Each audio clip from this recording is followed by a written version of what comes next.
Welcome back, and in today's video I'll guide you through the process on how you can change your passcode on the iPad.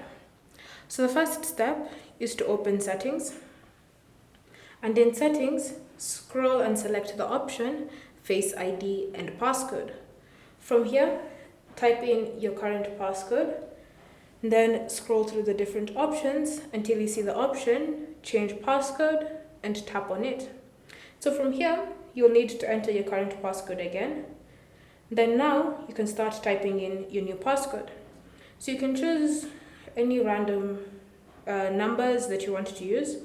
Then once you're happy with it, confirm your choice by entering in your passcode again.